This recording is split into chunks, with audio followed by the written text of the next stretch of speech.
Do you know what we're here for? Help! Help! I'm being repressed! Don't be creepy.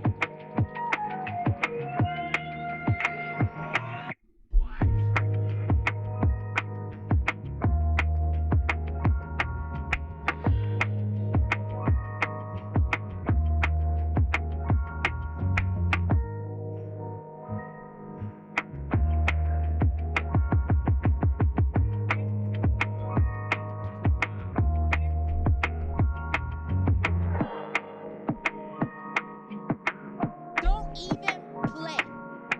What now? A fucking bitch.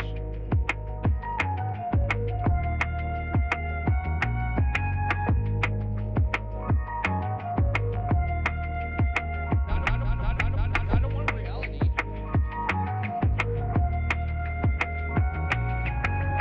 It's a bold strategy, Cotton. Let's see if it pays off for him.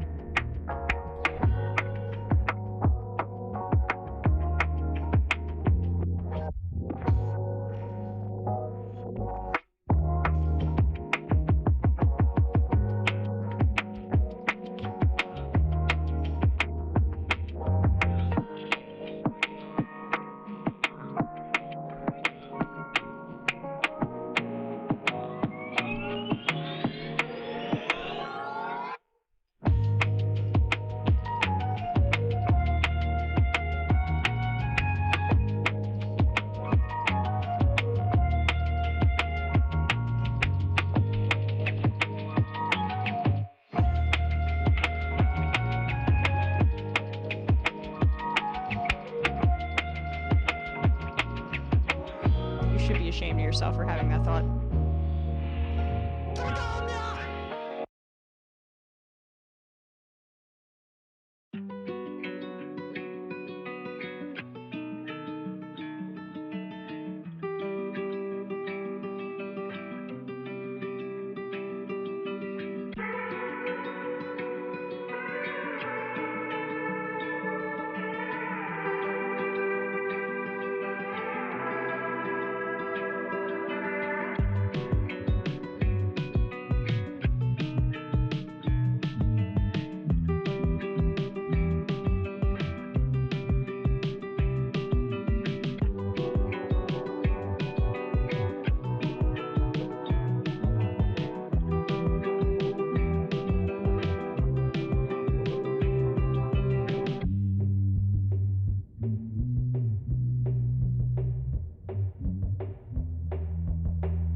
There's no point in you betraying your future self to gratify your present self.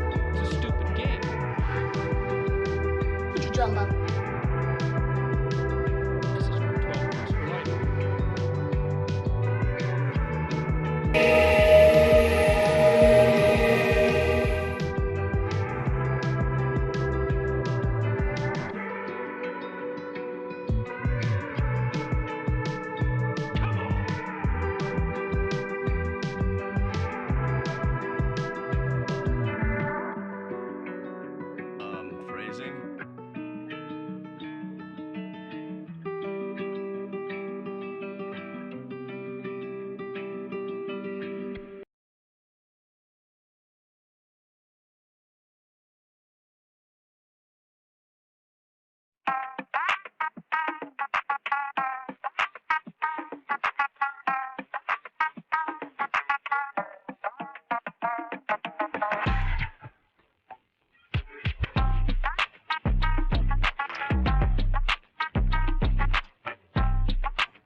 immediately, if not sooner.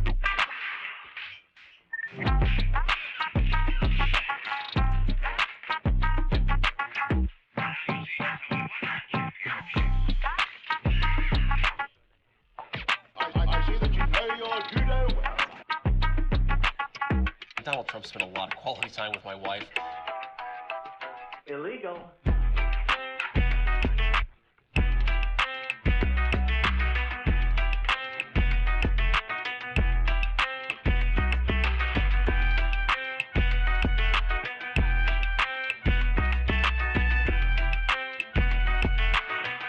Oh, it never occurred to me.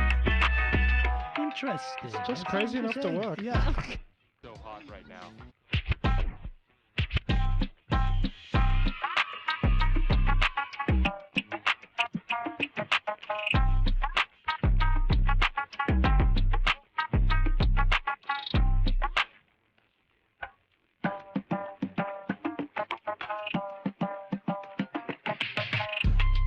In the Ice Age, how much taxes did people pay? Thanks, Jeff, for the question.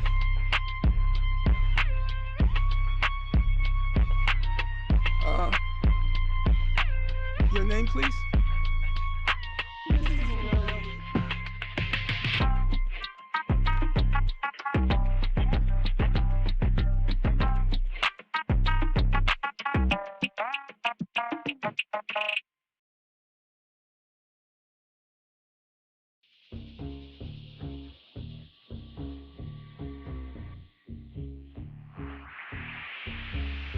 Equal parts.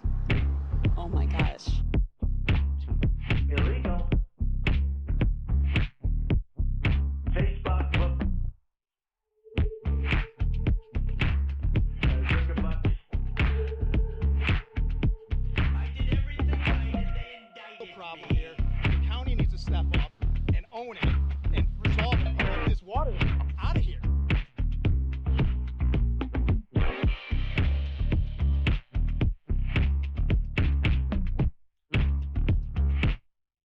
Consequences. It's a great day. For being sick. Arguably the greatest work of nonfiction of the 20th century.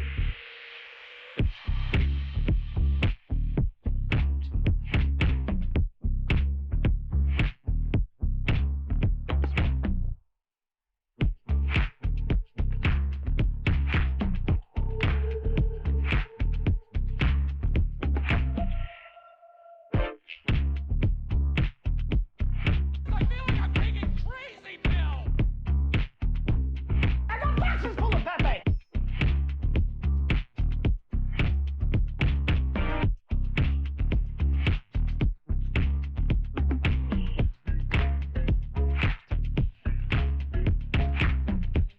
He looks good, and he looks hard.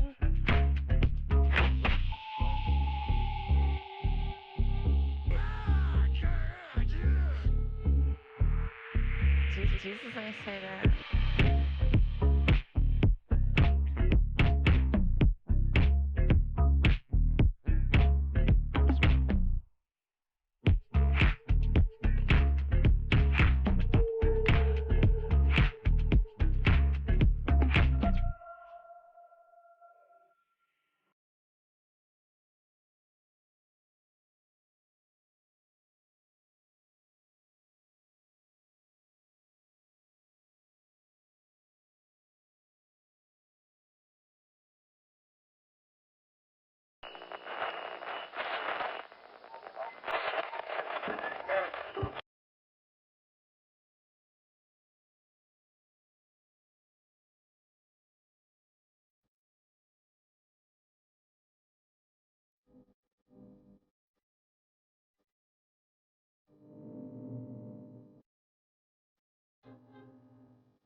Well, good to see everybody here. As always. Hope you're having a good night so far. Got a hell of a lot of stuff here to talk about, it would seem. So we better get right to it. Buckle up those seatbelts, space fams. This flight through the unknown may encounter some turbulence.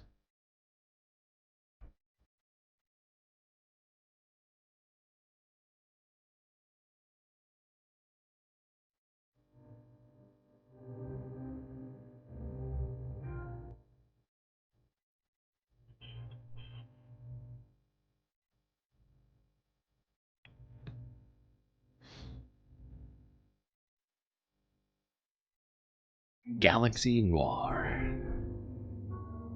That's right. It's a genre that was just made up just now.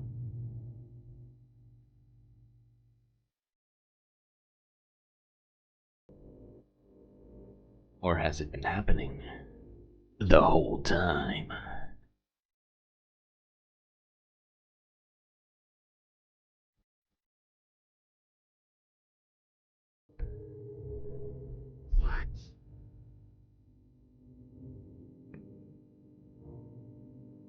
Alright. Now, today, I figured we would start in the same place as always. The United States, of course. But today, I thought we would talk about a number of things here at the beginning. DNC is over, so we're certainly not gonna start with that. We might, allude to it a couple of times. But I figured we'd talk about the kids and education, among other things. Let's start here. This is a video from 2 weeks ago.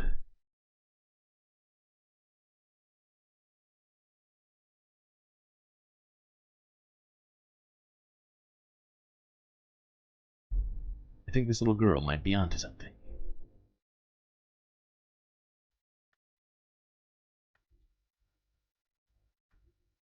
Learn about in school. Martin Luther King Jr. Martin Luther King Jr. What'd he do? He died for our sins. No, that was Exactly. You know, that mom should have just used that as just said that was good enough. It was close enough. She was, I think she was onto something. Honestly, this little girl here clearly seeing things very clearly. It was Martin Luther King. It was MLK Jr. who died for our sins. That little girl's right. Alright, now let's talk about the road to civil rights and through civil rights, which has gotten us to where we are with Kamala Harris now being the first ever black woman to be nominated as the presidential nominee. Let's go to here, Democracy Now! How Shirley Chisholm and Fannie Lou Hamer paved the way. This is Democracy Now!, democracynow.org. War, Peace, and the Presidency. We are breaking with convention. I'm Amy Goodman with Juan Gonzalez as we wrap up our 5 days here in Chicago covering the DNC. As we continue our coverage of the Democratic National Convention, we turn now to look at the legacy of Shirley Chisholm. In 1968, she became the first black woman elected to Congress. 4 years later, in 1972, she became the first woman and the first African American to seek a major party nomination. On Thursday night, the Reverend Al Sharpton spoke at the convention and talked briefly about her. 52 years ago, I was one of the youth directors in her campaign for president. And 52 years after she was told to sit down, I know she's watching us tonight as a black woman stands up to accept the nomination for President of the United States.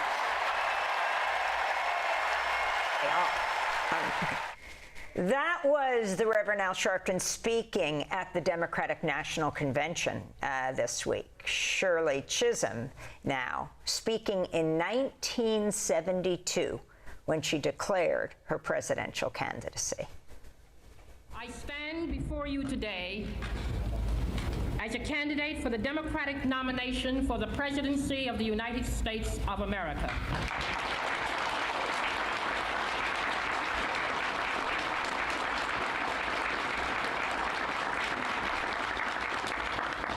I am not the candidate of Black America, although I am black and proud.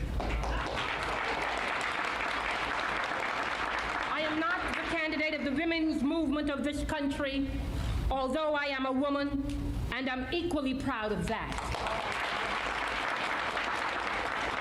I am not the candidate of any political bosses or fat cats or special interests.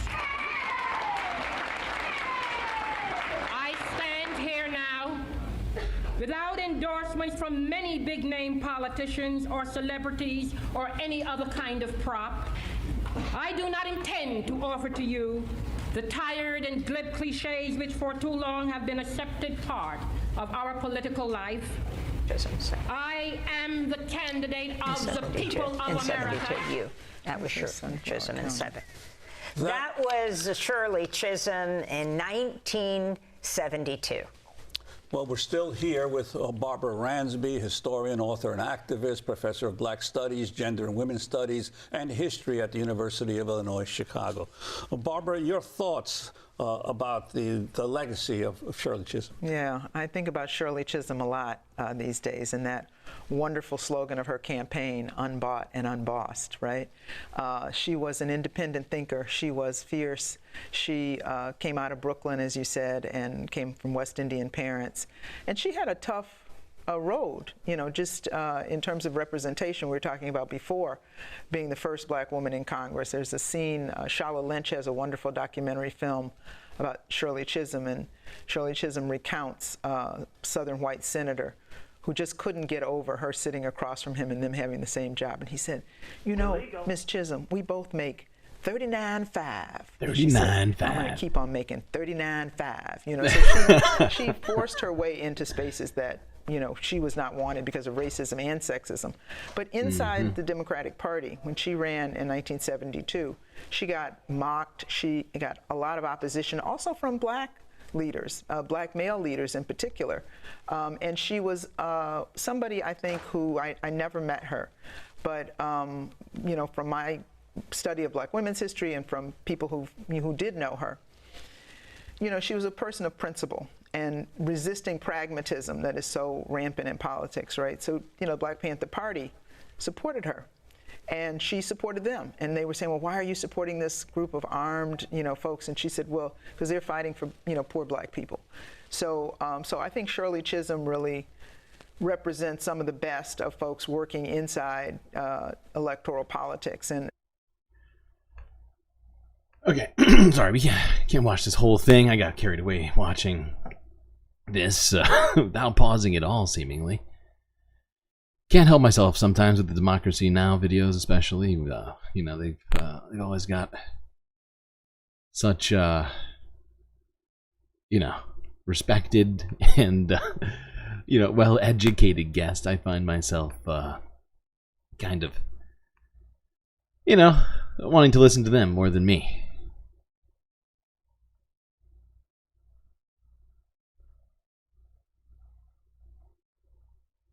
Like seriously, like Democracy Now! Is the best at getting guests, right? Like, and like obviously the hosts of Democracy Now! Are the, you know, we got Amy Goodman and Nermeen Sheikh, and you know, it's just like, how am I supposed to be as good as them ever? I can't. It's not possible. It's literally impossible.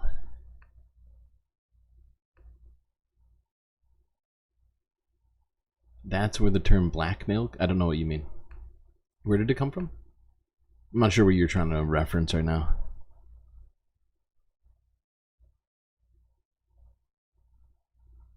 You're here for it. You're here for... Oh, you're here for black women to be the ones to save America. Well, let's hope. America could use some saving right now. Juan Gonzalez, amazing journalist. Absolutely. This is very true.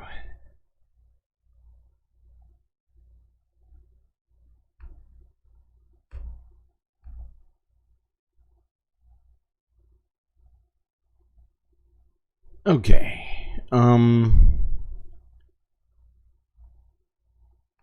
Let's go to here. This is a disturbing story. This shouldn't exist. But it is a thing that people are currently trying to get rid of, as it does exist. In fact, let's go to this here, an NBC News from 9 days ago.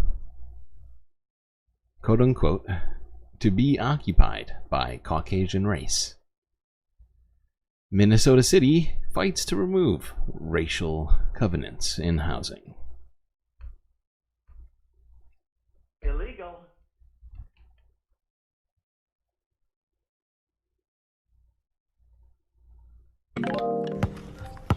On this backyard basketball court, nothing blocks these kids from scoring. But some restrictions created before they were born say they can't live here or fill the space. What did you find out about this property? It literally says it's only to be occupied by a Caucasian race. Darnell Baker manages Quincy House, a safe space offering extracurricular activities and mentorship, primarily serving Black and brown youth. Historically, this house, we're not allowed, and this house is permeated with people of color. In this letter from the city, Baker learned Quincy House is one of 571 homes in Mounds View, Minnesota, with a racial covenant, a legal clause embedded in property deeds designed to ban non-whites from owning or occupying property. Unenforceable today under federal and state law, but the clauses still sit on the page of many deeds, a reminder of how discrimination was printed directly into legal contracts with impacts still felt today. What does the green represent on this map? The green are racial covenants. Even though racial covenants have been illegal since 1968, they continue to determine who lives where. Historian Kirsten Delagar leads the Mapping Prejudice Project at the University of Minnesota. We first met in 2016 when the project started tracing the history of racial covenants. Delagar says covenants like the ones in Mounds View prevented Black families from home ownership. Racial covenants worked in concert with discriminatory lending practices, real estate steering, and white violence. And in some places where we have found there are no covenants, when we go to the archival record and look at newspaper reports, we find that those areas were intense sites of violence against Black families. For example, in 1931, the Lee family purchased a home in a white Minneapolis neighborhood. News articles from the time show neighbors vandalized it. Then, a mob of thousands taunted and tormented the family, forcing the Lees to move. So yeah, when people tell you that racism isn't systemic, you tell them about that, okay? Because if that's not systemic, I don't know what the fuck is. You know, like what else could what else could be more blatant than that? A literal system of suppression, racially based. Real estate exclusion and violence. Not just some sort of amorphous one. One on paper. Not just on plat maps, but also on deeds. Deeds that still exist today that people happen to, you know, still have to have in their ownership. Even Black people who own land, if they happen to own land that used to be part of this racial covenant, it's still on those deeds. Which is just a reminder of the horrible past. Morpheus. Yes, Alexander Morpheus. Of the SS Nebuchadnezzar. Alright, let's go here to this. This is also... Wait, no, this isn't... No. Well, this is very much related to this topic, but starts talking about some other things as well. This is the CBS Evening News from 2 days ago, where they did a piece on recent book bans. Let's look at this.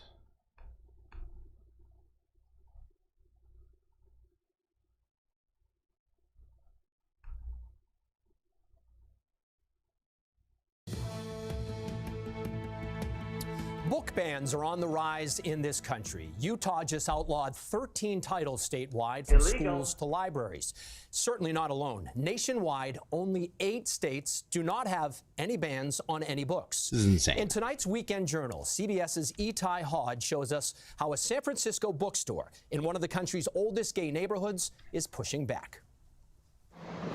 Step inside Fabulosa Books in San Francisco's Castro district, and you're immediately greeted by what's known as the Big Gay Wall. I've seen people's jaws drop when they first see this wall.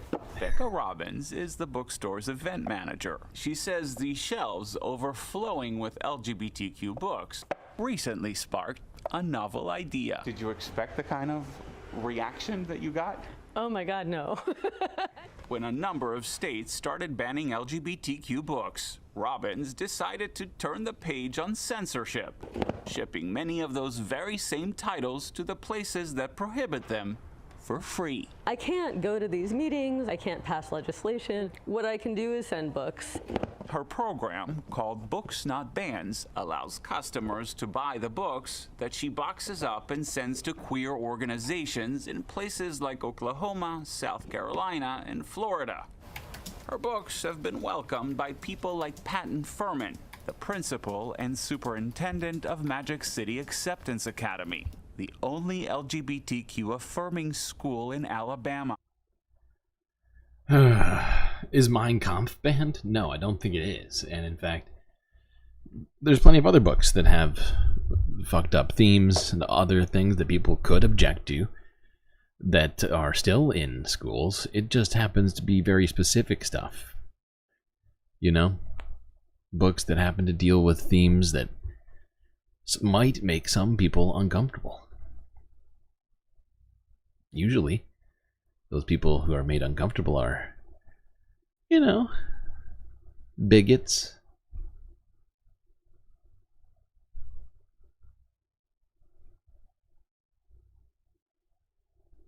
Okay, let's go on. Let's move on. We've been talking about this goddamn book banning stuff for months now. And it just seems to be getting worse. Thankfully, there are people attempting to push back, but we need to be pushing back legislatively, not just in people's stores.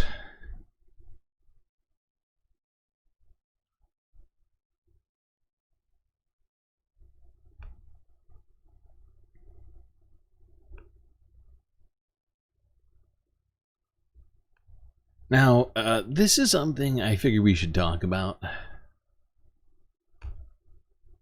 real quick while we're talking about all of this stuff. Just hate and racism. Let's go to this story. As this is there. How do I say this? There is let's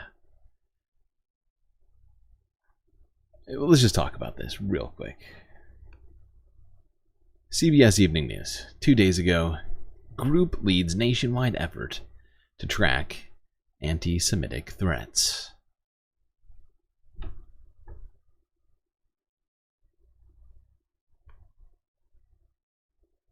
In this country, a large majority of Americans say anti-Semitism is a serious problem. Nearly half of those polled say prejudice against Jewish people is a very serious concern. That's a 40-point surge from 2003, with Jewish Americans reporting an increase in mistreatment.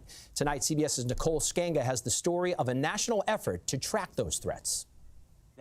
In this Chicago command center, threats to the nation's Jewish community mapped coast to coast. Firearm, which would be some kind of violent incident. Overseen by retired FBI agent Brad Orsini.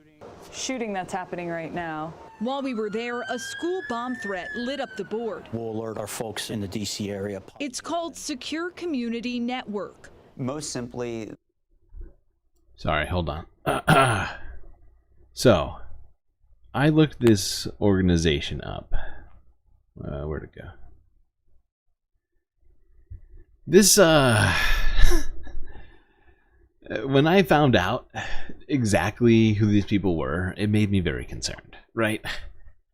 Because they're being touted as incredibly reputable, and they are essentially heavily, I mean, they are associated with Hillel Network, right? If you're familiar with Hillel, it is basically a pro-Zionist Israeli organization intended essentially to indoctrinate children. I mean, kind of, to some degree, to get young Jewish children to go to Israel and to teach them all about how great Israel is and how it's a Jewish place for Jewish people, right? And, like, you know, when I figured that out, story seriously anymore, this is like, you know, and we can't even be sure whether or not we can take. I want to know factually, you know, what they're counting as anti-Semitic threats, but nowhere on their website, absolutely nowhere on their website did it show what they considered to be an anti-Semitic threat, like what actually counted as an anti-Semitic threat, right? And it really bugged me. You know, let's talk more about some anti-Semitic people with these sorts of actual anti-Semitic views. Let's go to this. This is from a few days ago from a channel I feel many of you may be familiar with.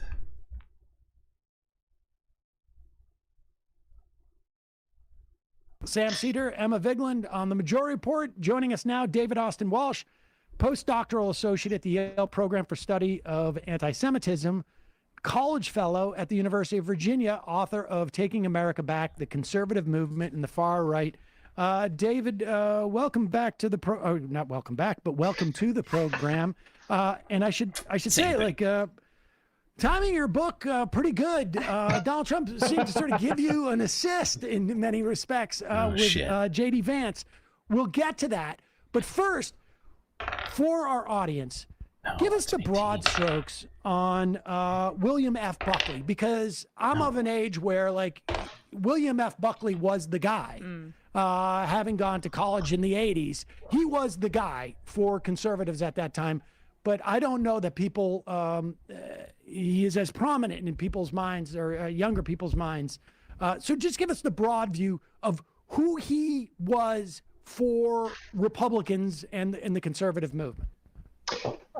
Sure. I mean, well, let me start by saying this. I mean, everybody who is in this line of work, who writes books about the right, the American right, always says that their first book, I was just talking about this with a friend of mine the other day who wrote a book about far right in Texas.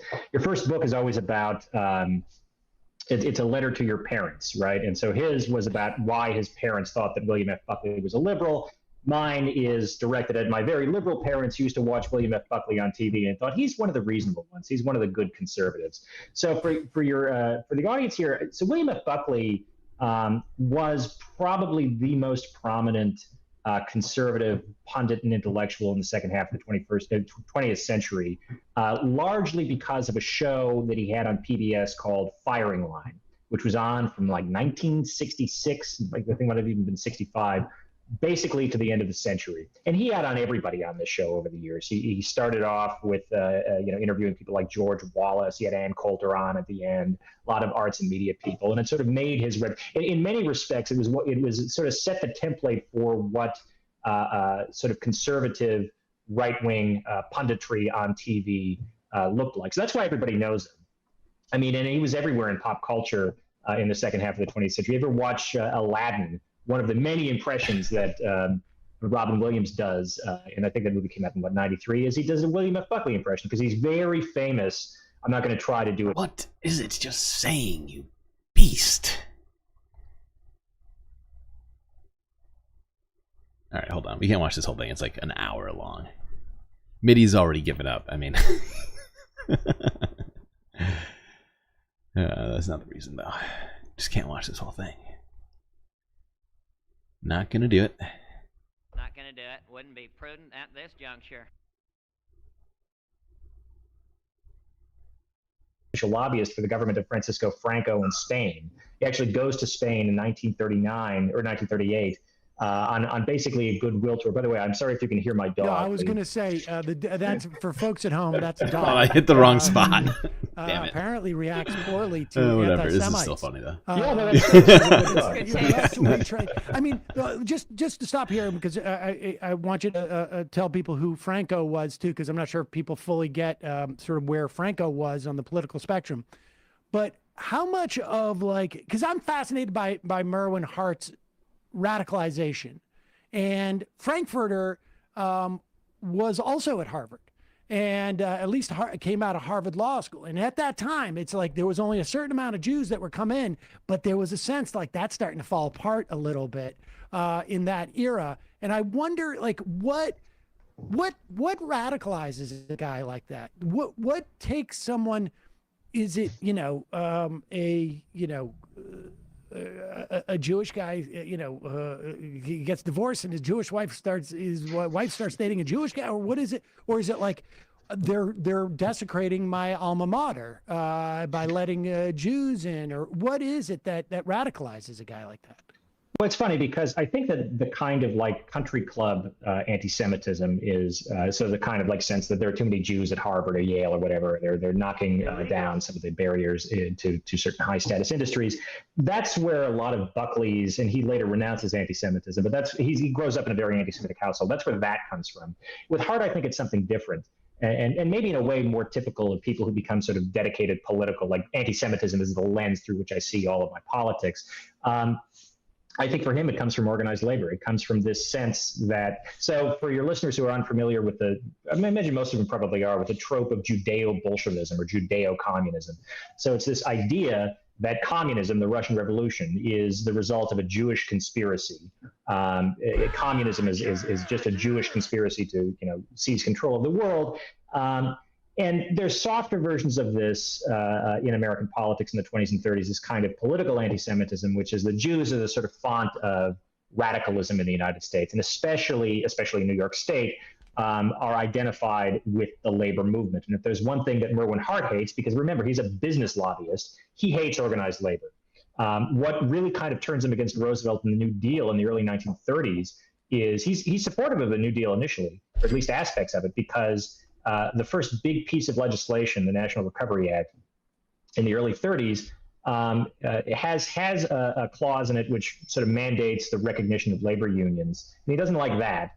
But there's another clause that allows for basically the cartelization of industries, which means that business leaders can, this is super illegal, at least in theory, right now, but business leaders can collaborate, meet together to set prices and coordinate competition, et cetera, would violate. In theory, but it's happening right now. How many stories have we done about collaboration between companies, producers, all these things to set prices illegally behind closed doors using software or just, or old-fashioned collusion methods? Anti-monopoly law, and did later on. But Hart, he's a lobbyist for mid-sized businesses, right? So the idea that you can coordinate with these, and compete with the big corporations, he loves that stuff. But what he doesn't. And so for that, I guess he blamed the Jews. Wow. Illegal. Interesting. It's an interesting way to go with that.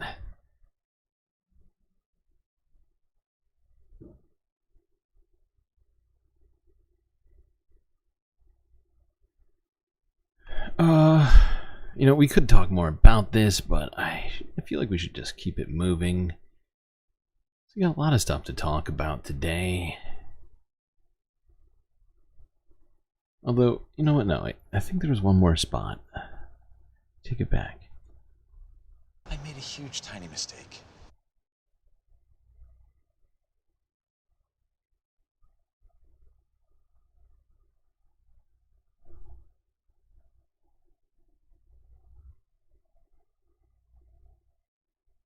God, I can't remember where it was though now. I should take more notes.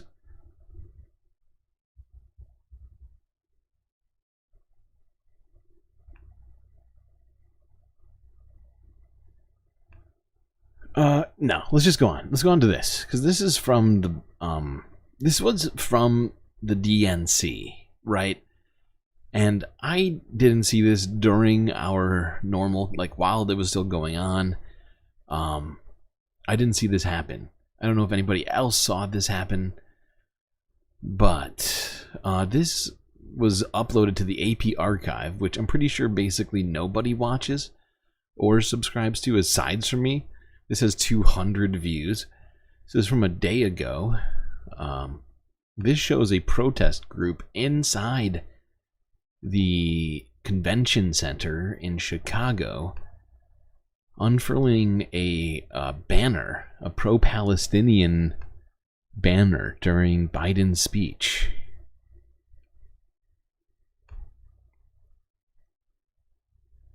I believe it says stop arming. Anyway, I wasn't sure if anybody had seen that footage. Figured we would we'd watch it. I don't think this shows it. No, it doesn't. It just shows the people cheering.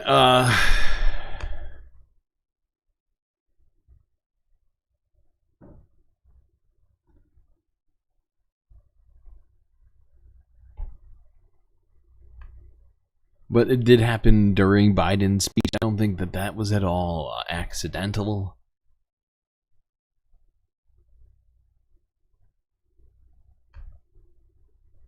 Okay, now there will be a couple more things, I guess, to talk about with the DNC here. We forgot to have this. Do we even need to do this? This was actually a Sunday Fun Day video. There's a few of those in here that are just still in here because I was just like, fuck it.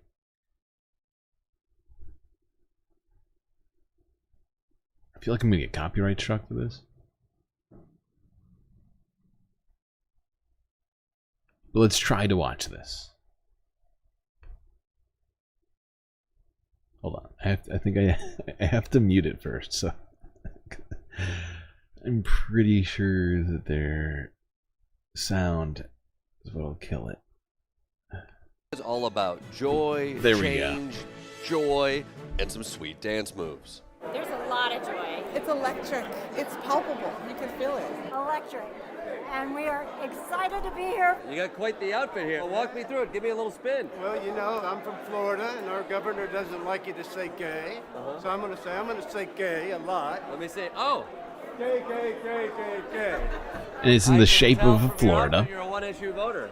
You're all, right. all about the economy. It's all positivity. Yep. We need it. We've had this Trump world for quite some time, right? The MAGA world. Yeah, I have to get a stank face when you say that. My face goes automatically. When I say Donald Trump, your face does. Okay, just naturally. Yeah, naturally. Donald Trump? Yeah, Donald Trump? Oh. Trump? Oh. Trump steaks? Trump University? Trump what? Yeah, okay, wow. It's in there. It's visceral. How would you feel if Donald Trump goes to jail? Oh, face did a whole nother thing there. Wow. Is that the joy we're talking It about? changed. That's the joy we're talking about. Changed a It lot. feels like there's a little dark side to that joy. One thing that's clear, this campaign has Joy. Joy. Joy. but something they're a little light on are the specifics. The Kamala Harris website remains vague. There's bios for her and her running mate Tim Walz, but there are noticeably no policy stances. Maybe the party faithful could help fill those details in. Do you have faith in Kamala Harris? Of course. What do you hope Kamala Harris gets done on day one? She's gonna change something. Something. She's gonna change something. God There damn haven't it. been a lot of details. Yeah. So when it comes to specifics, you're excited on day one, she's gonna get something done. Something done. Something. That's inspiring. That's right. Any specifics on the policies that you're excited about with Kamala Harris? Well, I think I'm excited about what the prospects are. Prospects. And, I mean, because, you know, the potential for It's the policy. possibilities. It's exciting. The prospects of potential policy is a very exciting. I think it's fair. I think it's a fair criticism of what's going on right now. A lot of joy, not a lot of policy talk coming directly from Kamala yet. Would like some more of that. And hopefully we get a debate, although it's not clear whether or not that's going to be happening right now. I've been hearing all sorts of talk all over the place about Trump maybe stepping out of the race. But let's be done. Let's be done with the. Let's be done with the DNC and move on to the actual race, which is what's happening now. I mean, it's underway, right? The full swing election. Both conventions have happened. Let's go to CBS to have them help us. They're going to remind us on what's about to happen. Thank you so much. Well, tonight the political conventions are done. The seismic shift on the Democratic ticket is complete. So now the race becomes a sprint to November. This weekend, President Biden is vacationing in Santa Ynez, California. But he had some uninvited guests today as a caravan of Trump supporters gathered in a town nearby. For more on the campaign ahead, let's check in with CBS's Natalie Brand for the latest. Natalie. Quiet. Good evening to you, David. Both presidential candidates are off the trail today, but plan to campaign in key battleground states next week as the race for the White House enters its most critical phase with 72 days until the election. Riding high off the Democratic National Convention, Vice President Kamala Harris and running mate Tim Walz will hit the trail in Georgia next week, where her supporters say they're energized. Kamala becoming the nominee has brought energy and hope back to politics. Is he going to say joy? Oh, he didn't say it. Its momentum, expanding Didn't its say it. appeal to moderates and independents. I definitely feel as though she can elaborate more. Supporters of President Donald Trump expect their Yeah, we just got done saying that. own boost now that he has a Kennedy in his corner. I really hope that, Donald Trump can speak to his followers. Robert F. Kennedy Jr. in Arizona Friday saying he'll end his independent run in battleground states, throwing his support behind Trump. The vaccine skeptic That's a using the coup. moment to push for his issues. That is a coup. If I've ever heard, I mean, I'm going by Donald Trump's definition of coups, and I'm pretty sure RFK Jr. dropping out of the race and endorsing somebody else, that being Donald Trump, that is a coup.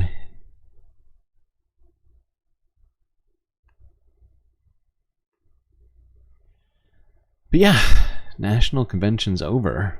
One raspy-voiced anti-vaxxer down. And, yeah, this thing is in full gear.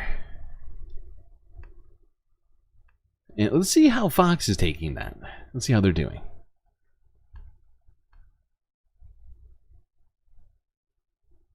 I'm sure they're doing fine.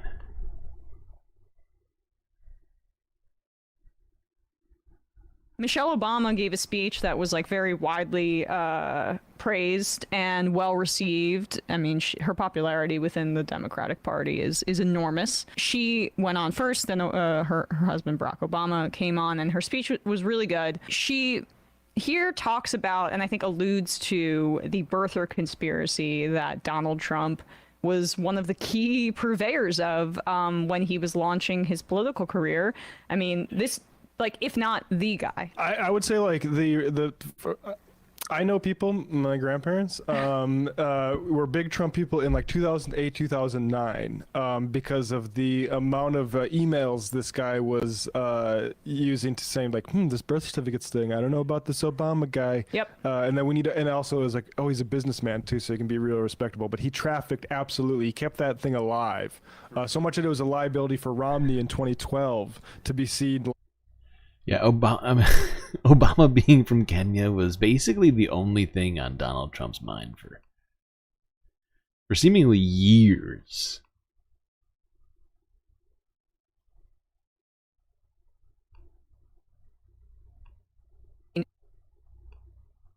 And it seems like some Republicans on Fox News are trying to revive it.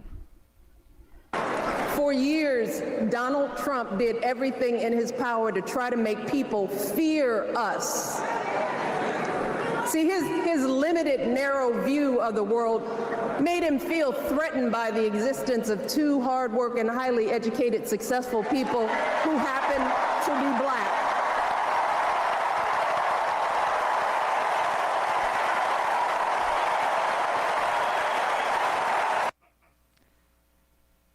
Trump also, I will say, peddled conspiracy theories about Michelle Obama being a man.